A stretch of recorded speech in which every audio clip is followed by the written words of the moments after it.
Commander, what can I do for you? Something bothering you? It's Saren.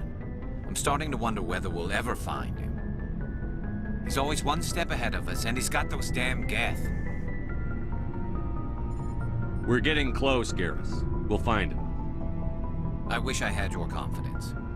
I just can't stand the thought of him getting away with everything he's done. I know you're doing everything you can, and if anyone can catch him, it's you, but if there's anything else I can do to help, anything, just tell me what you want me to do, and I'll do it. Thank you, Garrus. I'll keep that in mind. Just make sure you're ready to go when we do catch him. Yes, sir. I'll be ready. Can I ask you something, Commander? What is it? Are you worried that the Council might be protecting Saren? I mean, they were really dragging their heels before. What if we find him, bring him back to the Citadel, and they refuse to act? I get the feeling this isn't a question. Speak your mind, Garrus. Well, maybe we shouldn't give them the chance, Commander. In my opinion, Saren's too dangerous to be kept alive. Too much could happen. He could escape, or the Council might let him go. If we find him, when we find him, I say we make sure we stop him permanently. It'll depend on the situation. I'm not committing to anything until I've got him in my sights. Fair enough. Either way, I'm right behind you, Commander. What do you want, Shepard? Why did you become a mercenary? Lots of reasons. Such as?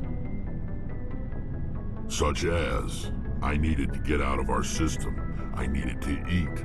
I needed to survive. Why not stay and help your people? I tried to help. That's why I had to leave. What happened? I was betrayed. I was head of a small tribe. We were trying to restore order after the war, but the other tribes were against us. They followed Jared, one of the few warlords who survived the war with the Turians. But he was old, and so were his ideas. He wanted to continue the war. He wanted us to fight.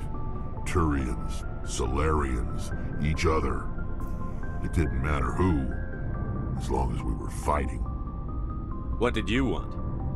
I just wanted Jared to shut up, to stop his ranting. I wanted him to stop leading the tribes astray. But he couldn't understand how much things had changed. We didn't have the numbers to go to war. Even if we did, the genophage made sure we couldn't replenish our numbers fast enough. I told them all to forget about war. We needed to focus on breeding, at least for one generation. And for a while, we were getting through. Some of the tribes started coming around. I take it the warlord didn't appreciate that. No, he didn't. He arranged a crush with the tribes, a meeting on neutral ground. He wanted to talk. We met at the Hollows, near the graves of our ancestors. The skulls of our dead laid bare to remind us where we come from and where we all go. It's as sacred as any Krogan place can be. Violence is forbidden. It sounds like a trap to me. You must have suspected as much. I did. But when your father invites you to a crush, well, there are some laws that even we hold sacred. Jared was your father? He was. Until that day. We talked, but we didn't get anywhere. When it was clear that I wouldn't join him, he gave the signal. His men leapt from the graves of our ancestors like Krogan undead. The few that were loyal to me died quickly. I escaped with my life, but not before I sank my dagger deep into my father's chest. That is why I left, and that's why I'll never go back.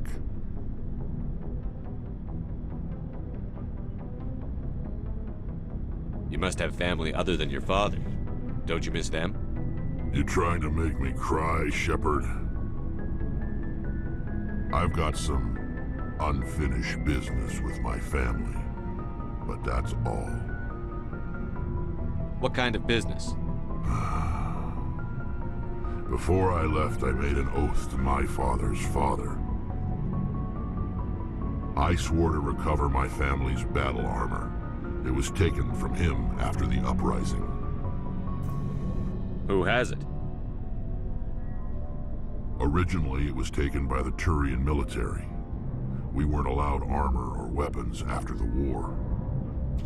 Now, it's in the hands of Ton Actus, a Turian scum who collects relics from the war. He's made millions selling Krogan artifacts that were stolen from my people.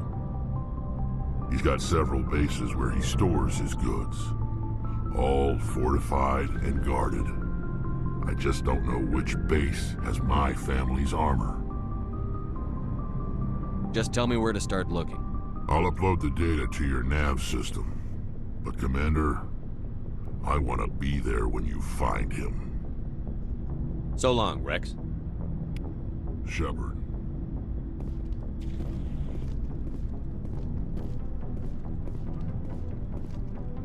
Surprised to see you here, sir. Thought you'd be chatting up what's-her-name? Tassoni? Liara, why would you think that? Scuttlebutt says you got a bit of a thing for her. I could understand why. The crew's off limits with the regs against fraternization. And at least she looks like a woman. I don't see how my personal life is any of your business, Chief. It's not. I just thought we were getting along pretty well, sir. We are. I'd like that to continue. All right. But I'm the jealous type, Commander. Just so you know. Anyway, interested in a quick drink? It's a special occasion. What's the occasion? It's Armistice Day, when the First Contact War ended. My family always marks it. Since I'm the only Williams aboard, I thought I'd ask you. Seems like an odd thing to celebrate. That was 26 years ago. In our family, it's not really a celebration, more like an obligation. Don't tell me you don't know about my family. My commanders always find out. It's not in my files or something? I don't know what you're talking about. I'm General Williams' granddaughter, the commander of the Shanxi garrison in the war. The only human ever to surrender to an alien race. Don't tell me you're blamed for that. Not formally. Dad got passed for promotion over and over. And I think my record merits more than garrison duty on a backwater agri-colony. Takes a special kind of thick-headed to march into a job where your family's blacklisted. I did it anyway. I'm not gonna let our name go down with Arnold and Quisling. Granddad deserved better than that. As I recall, your grandfather held out for a long time. The Turians wrecked the orbitals in the first wave and occupied the major cities. They sat in orbit, dropping rocks on anything that moved. Granddad dispersed the troops. But when they went into the cities for supplies, the Turians would wreck a block to eliminate one fire team. Civilians were dying, his troops were starving, and he couldn't contact Alliance High Command. So he surrendered the garrison. What happened to your grandfather after the war? He was relieved of command as soon as Shanxi was liberated. They brought him back to Earth in irons, but there was never a trial. They quietly demoted him and stuck him behind a desk. He retired a year later and spent the rest of his life working construction in the colonies. Sometimes we hear about attempts to get him exonerated in some official way. Nothing ever comes of them. Is this why you're always going on about the Council? If everyone else can look at Shanxi and say, this is why humanity needs to be stronger, then so can I. I'm entitled. So, you still interested in me? Baggage and all? You're a difficult woman. Hard to read, hard to keep in line. Awfully smug, Shepard. What makes you think you can keep me in line? But hey, once we save the galaxy, maybe the Alliance will get its act together. Start acting like an actual government. The Alliance isn't perfect, but it does well enough. Have to disagree with you there, Skipper. Giving aliens the run of our most advanced ship? Kowtowing to the Council? The Alliance should be able to stand on its own. We can't. Yet. Why not learn from the races who've been standing for the last 1,000 years? How can you say that, given everything we've seen out here? They're already acting like Saren is our problem, already sicking us on the bear. The Council races will always think of themselves first. It's human nature. We can't afford to trust them, not if the survival of humanity is on the line. Ash, you believe in God, an infallible, all-knowing creator with a plan for the universe. You think the diversity of views in the galaxy wasn't part of that? I don't know what God intends, Shepard. I don't think humans have some divine mandate, if that's what you mean. I don't think we're superior. We need to know what to expect out here. We've met aliens who oppose us but don't want to destroy us. Maybe it's an opportunity to learn. Well, that's... Huh. I guess I never thought of it that way. All big picture, I mean. It doesn't make what happened to Granddad any better, though. What happened to your grandfather shouldn't have happened. Well, at least somebody knows that. And a Star of Terror recipient, no less. Granddad must love that. I have a feeling things will come to a head soon. But don't worry, Shepard. I'll protect you. What's your opinion on the last mission? A little spooky how you handle that young guy. Didn't figure you'd know how to speak corporate. I was making it up as I went along. Every day this mission teaches me new skills. Remind me never to play poker with you. We'll talk later, Williams. Looking forward to it, Skipper.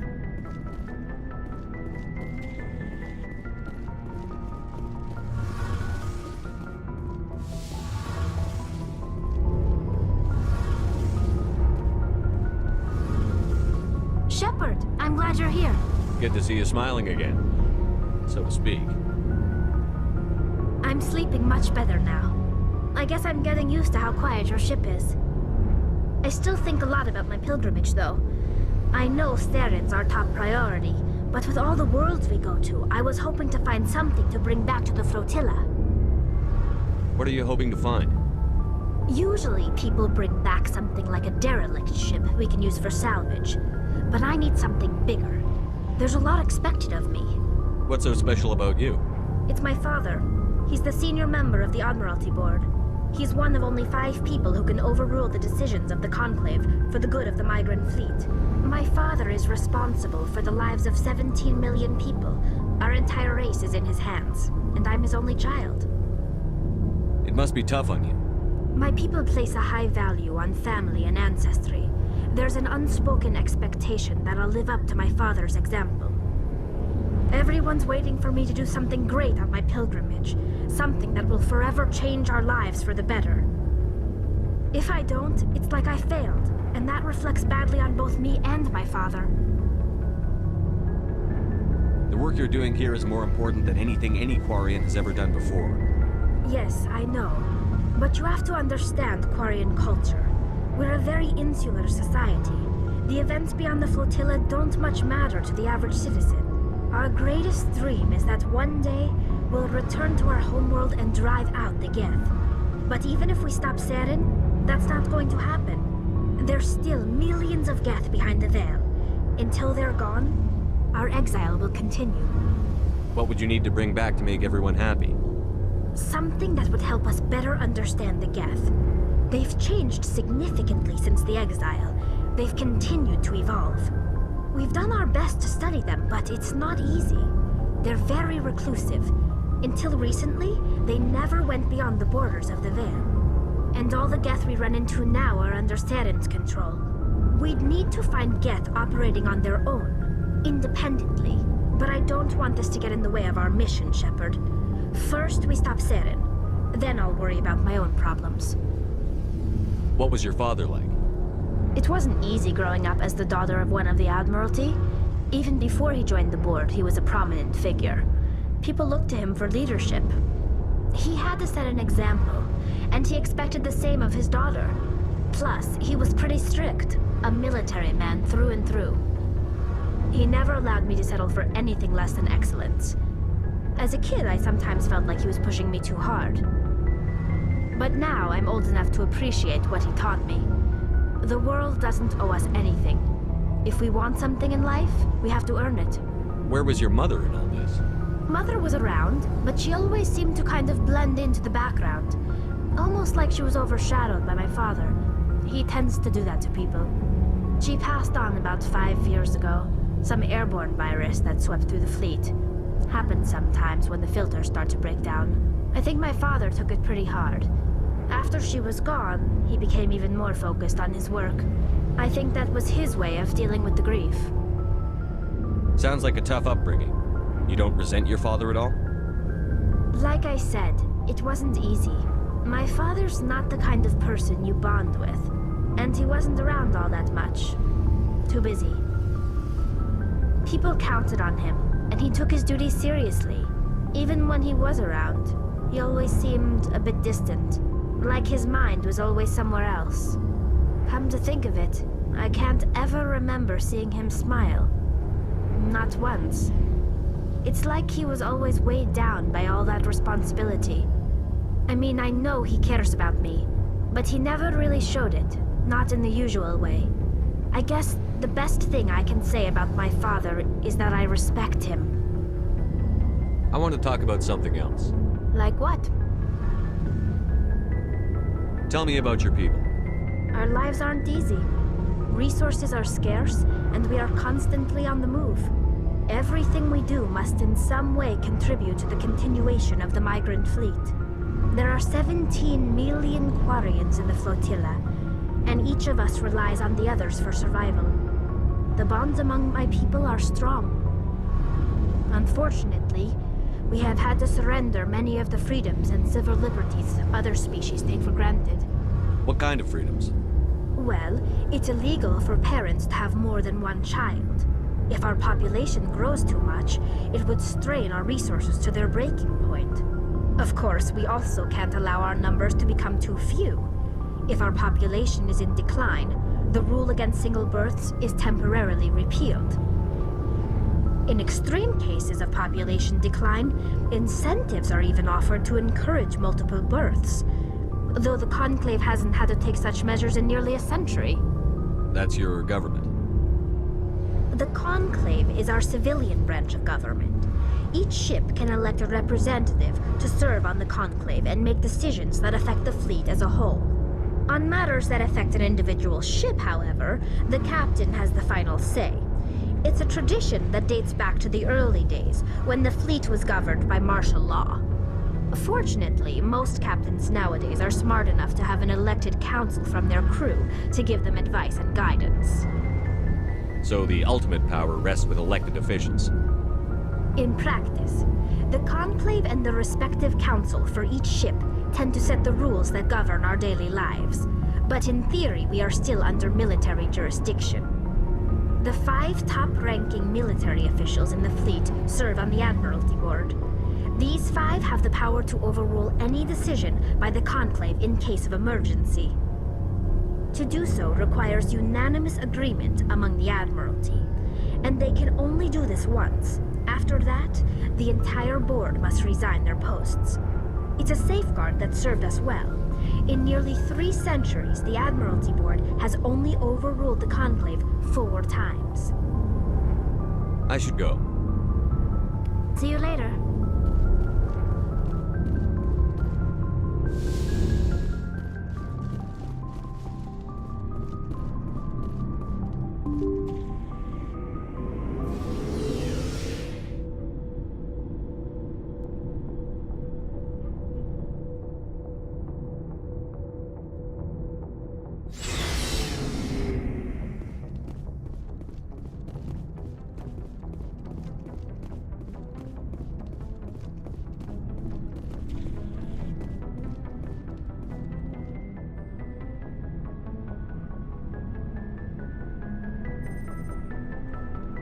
Anything you need, Commander? Just trying to get a sense of where the crew's at. Thoughts? Well, they know about the stonewalling you've had from the Council. They deserve to know what we're up against. They're on your side. They're pissed about the resistance we're getting, especially from our side. I'll have a better handle on all of it when my head stops hurting. Another L2 flare-up. Ever thought about going back under the knife? Maybe get an upgrade? No thanks, Commander. One slip and you can't remember your own name. The L2s spike higher anyway. My abilities would drop with pain-free L3s. That'd be a cold day before I turn myself over to a Canadic subsidiary. I haven't heard anything about Canadics in a while. Yeah, they quietly disappeared. Broke up into a bunch of little corps after they botched the training on Jump Zero. After first contact, Canadics was set up to track Element Zero exposures and develop implants for humans. Once we had an embassy on the Citadel, Canadics could bring in experts instead of taking it slow. The only experts would have to be aliens. Dead on. Turians, actually. That's why Canadics kept it a secret. They were afraid of what people back home would think, asking the Turians for help when we just fought a war with them. The Asari would have been more acceptable than the Turians. Yes, but the company didn't go through the Citadel. It would have made Earth look weak, so they discreetly hired some Turian mercenaries. I'm sure Canadix did what they thought was best. It wasn't best for us. They brought in an ex-military Turian named Commander Vernus. A real hard-ass. He basically had a free pass to break us if it would turn out a decent biotic. Kind of spiraled from there, Commander. Did he ever face charges for that? He got his, yeah. But like everything else at Jump Zero, it was under the table. The less said, the better. Anyway, this is ancient stuff. I walked it off a long time ago. I should get back to my duties, Commander. We're here to make history, not rehash it. We'll talk another time, Lieutenant. Commander?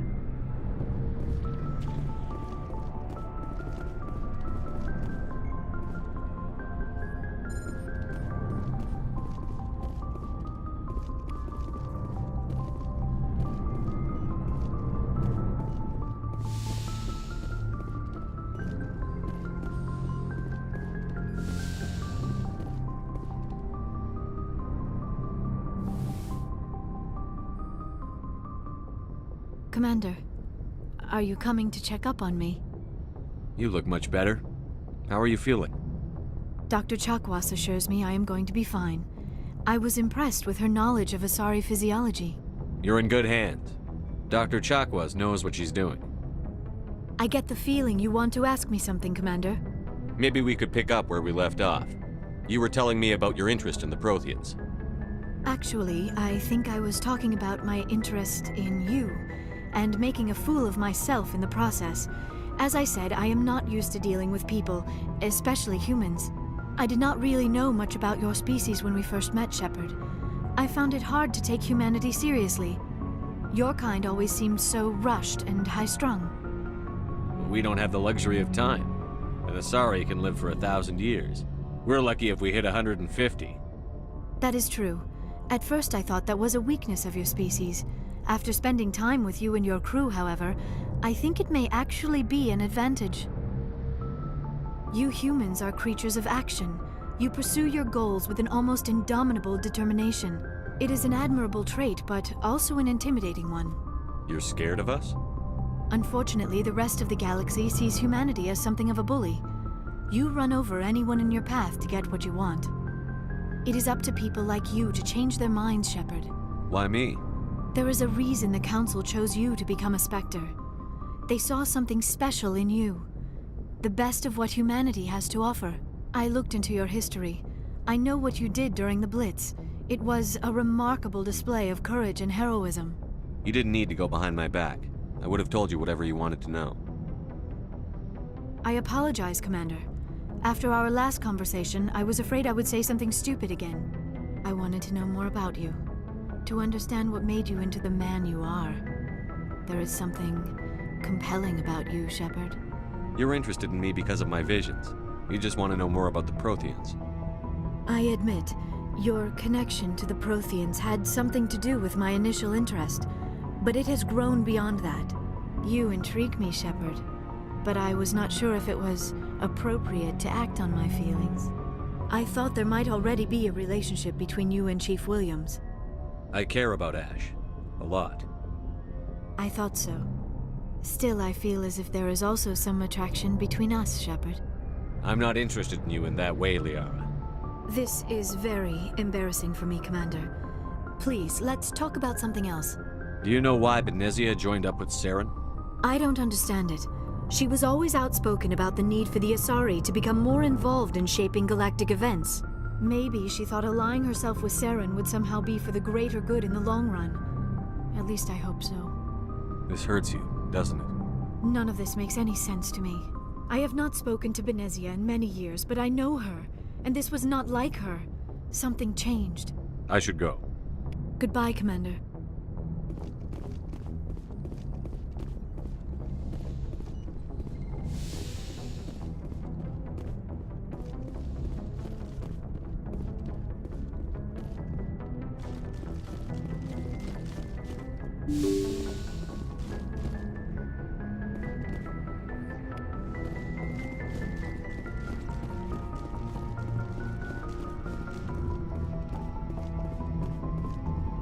Hey, Commander, next time we touch down, let's try not to park the ship in a colony of mutant zombies. Just thinking out loud here. I have to go. All right, see you.